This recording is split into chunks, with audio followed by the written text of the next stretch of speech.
All right, Shalom, the brothers from the GMS Indianapolis camp, and I'd like to start off by giving all praise, honor, and glory to Yahweh, Ba'Hashem, Yahushai, Ba'Hashem, HaKadosh, double honors to the apostles and the elders of Great Millstone who rule well, and Shalom to sincere, hopeful, elect brothers and sisters listening and learning, and to you brothers preaching and teaching this truth through the four corners of the earth.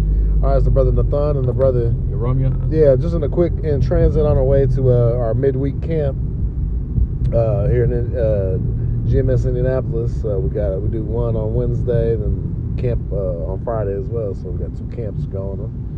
And it's got this article from the New York Post that says Israel bombs Iran's top mullahs as they count votes for next supreme leader.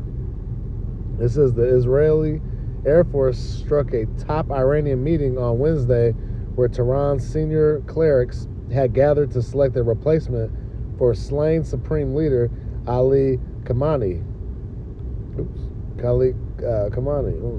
And it says, according to multiple reports, the Assembly of Experts, a body made up of 88 members, was allegedly together in the city of Qom when an airstrike hit their building overnight, the Times of Israel reported. The strike came just as the mullahs were counting the votes to appoint the next supreme leader. And it says, I think it's tweaking.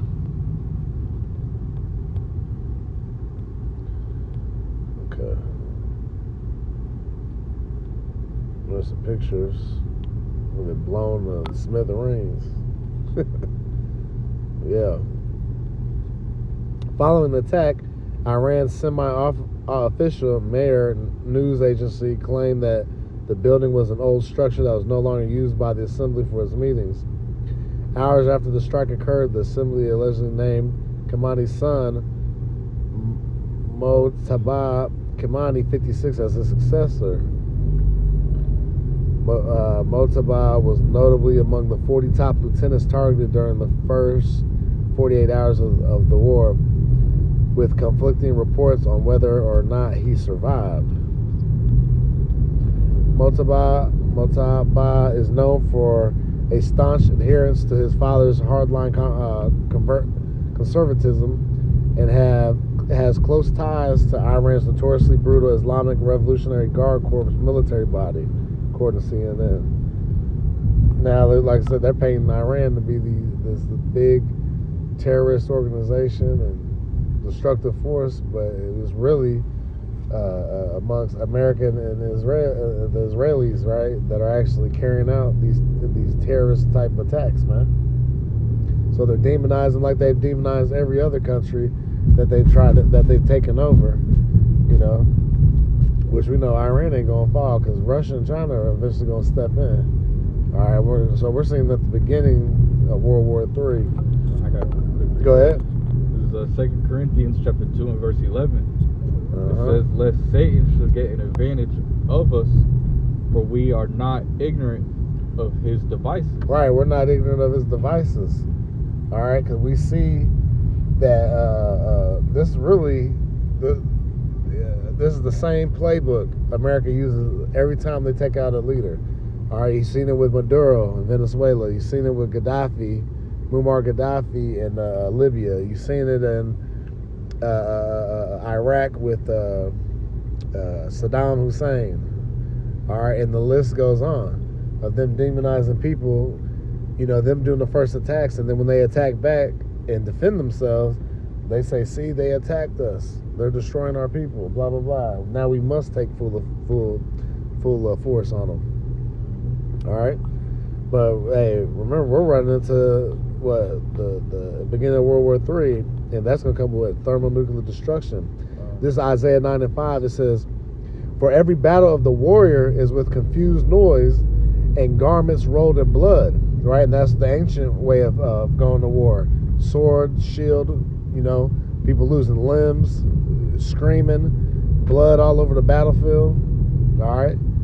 That was the ancient way of going to war. But now it says, but this shall be with burning and fuel of fire, all right? Because now it's going to be led by thermonuclear destruction. And we're seeing them bomb each other right now with non-nuclear weapons, all right? But that's also fuel of fire, All right, blowing up, exploding things. Then that article is supposedly destroyed that council, even though they still picked a successor. But America and Israel are destroying shit, man. But ultimately, what? This is all what Yahweh Shemel Shai wants to go down. This is Proverbs 21:1. It says, "The king's heart is in the hand of Yahweh Shemel Shai. As the rivers of water, he turneth it whithersoever he will." Right. So it's Yahweh Shemel Shai in total control of these leaders and what they decide to do, from Donald Trump to Benjamin Netanyahu to Soleimani, even though he got taken out, to Putin, to Xi Jinping in China. The list goes on. Yahweh Shemel Shai is controlling their minds. Okay. So I'm gonna go to 2nd Ezra, the 9th chapter. Go ahead, you got something. This is. Well, I can pull it for you while you drive. What you want? Is it Job 33:15? Yep. Gotcha. This is Job chapter 33 and verse 15, and it reads, in a dream. Hold on, actually, I'll start at verse. Yeah, in a dream, in a vision of the night, when deep sleep falleth upon men, and the slumberings upon the bed, then he openeth the ears of men and sealeth their instruction. Right, just to land off that quick point you made, because really, ultimately, this Yahweh Shemel Shai, he's directing this war. He's putting the minds of Esau, Edom, these elites to start waging war. Yeah. You know what I'm saying? To ultimately what? Fulfill prophecy. You know what I'm saying? Yeah. Yep. I'm going to jump to, this is 2nd Ezra. Yeah, just pull up behind it real quick. This is 2nd Ezra chapter 9 and verse 1. He answered me then and said, "Measure thou the time diligently in itself. And when thou seest part of the signs past, which I have told thee before," right, this is measure the time diligently. How are we measuring it? Through the prophecies of the scriptures. All right, Yahweh Shai said in Matthew 24 that there's going to be wars and rumors of wars. All right, so this is not a surprise to us of the hopeful elect that Iran was going to be attacked. They were the last on the list on America's war plans, man.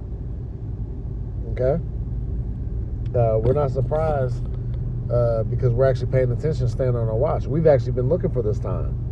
We knew Iran was a major target, and this war is about to start the war to end all wars, which is World War III, the third woe. And once the third woe is passed, then this is going to be in the midst of Yahweh Shai is going to be coming back too. So this is an exciting time to be alive, man. And then ultimately, what the ultimate temptation, the ultimate prophecy is what? That mark of the beast. Revelation 13-16. And it says, "And when thou seest part of the signs past, which I told thee before," and we're seeing parts of the sign pass. Like I said, the wars and rumors of wars, the earthquakes in diverse places. We're seeing pestilences. We're seeing nation against nation. All right, that's how we know that we're at the end. And it says, verse 2, "Then shalt thou understand that it is the very same time wherein the highest will begin to visit the world which he made." And we're seeing the Lord visit. All right, he's visiting through what? Using these leaders and their militaries to go to war. Verse 3, "Therefore, when there shall be seen earthquakes and uproars of the people in the world," and that's the thing, we're seeing earthquakes in diverse places, and then we're seeing uproars, like people are upset, like the people of Iran, they're fucking shitty, man. All right, that they're getting destroyed. All right, and then you got uproars of people here in America and stuff thinking, why are we attacking people? Why are we doing this? We want world peace, blah blah blah, right? And we've been seeing other uproars of the people. We're just talking about currently with the Iran war with America and Israel right now. And it's going to get a lot heavier. Because, matter of fact, America is got, supposedly Iran's got hit lists on some of these American cities now. All right, so that'll be a thing to see. All right, verse 4, "Then shalt thou well understand that the Most High spake of those things from the days that were before thee, even from the beginning. Right, because Isaiah 46 talks, 10 talks about Yahweh. Let me see, matter of fact, let me just get it real quick. You go ahead and jump out. What, you got a precept? Hold on, let me get this. This is Isaiah chapter 46 and verse 10. It says, declaring the end from the beginning, and from ancient times the things that are not yet done, saying, my counsel shall stand, and I will do all my pleasure. And this is the Lord's pleasure. All right, everything that's going down was written from before the earth was even created. All right, there was a script written for the Most High's movie, and it's playing out exactly. Nobody's upsetting prophecy. Nobody's putting throwing a monkey wrench in the system. No, everything's happening according to the Lord's will. All right. So that's why we're seeing the things that we're seeing now. Because these people of the world, they've been like, oh, we'll never be World War III. I think we've learned from the first two world wars. No, man. Because all wars are banker wars anyways. And ultimately, all wars are what? The Most High's wars. All right? Because they're needed for prophecy. And World War III is needed for prophecy. Okay?